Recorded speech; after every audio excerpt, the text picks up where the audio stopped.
Nah, kan kalau orang di Eropa, mereka mengalami 4 musim.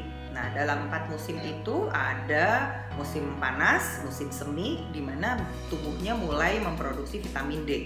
Dia bisa produksi banyak. Nah, sisa yang nggak dibutuhkan itu disimpan dalam bentuk cadangan ya, yang tadi namanya lumisterol dan pakisterol.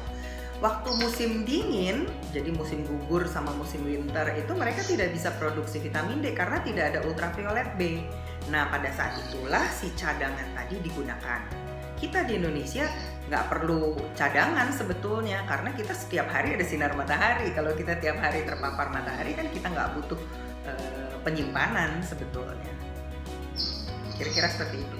Nah, jadi kalau vitamin D dalam bentuk suplemen ada beberapa kerugian. Yang pertama, karena dia itu nggak natural ya, nggak natural. Sehingga dia bisa kadarnya menjadi kita tidak sadar, misalnya kita konsumsi sendiri tanpa pengawasan dokter, bisa jadinya jumlahnya di dalam tubuh menjadi berlebihan. Jadi dia sifatnya bisa jadi toksik. Ya, bisa juga sebenarnya kita pikir kita udah cukup suplemen, padahal ternyata nggak naik-naik kadarnya di dalam darah karena tidak dalam pengawasan. Ya.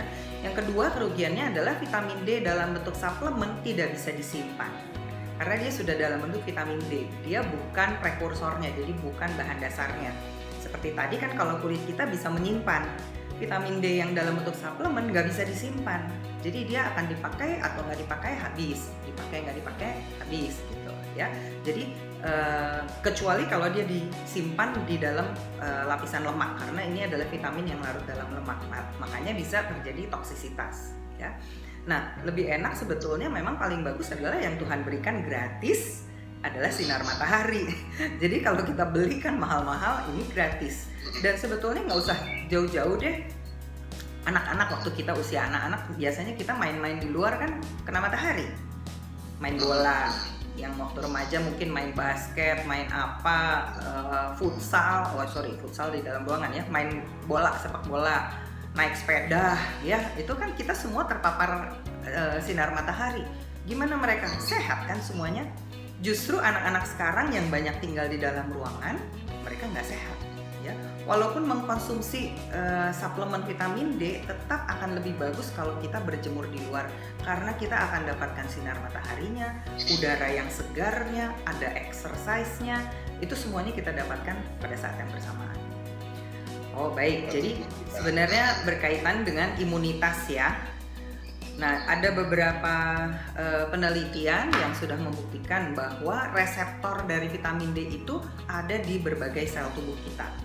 Ada di tulang, ada di otot, ada di jantung, pembuluh darah, ada juga pada sel-sel kekebalan tubuh kita. Jadi pada limfosit dan pada makrofag. Itu adalah dua sel kekebalan tubuh yang paling berperan untuk imunitas kita. Jadi kalau kita mengkonsumsi vitamin D itu atau kena sinar matahari kemudian tubuh kita memproduksi vitamin D, kita akan memiliki imunitas yang lebih tinggi ya. Bahkan vitamin D ini bisa bersifat antivirus dan antibakteri. Jadi dia bisa menghasilkan zat-zat yang meningkatkan kemampuan tubuh kita untuk mematikan virus dan mematikan bakteri. Jadi itulah sebabnya kita butuh vitamin D ini karena akan mematikan virus dan bakteri.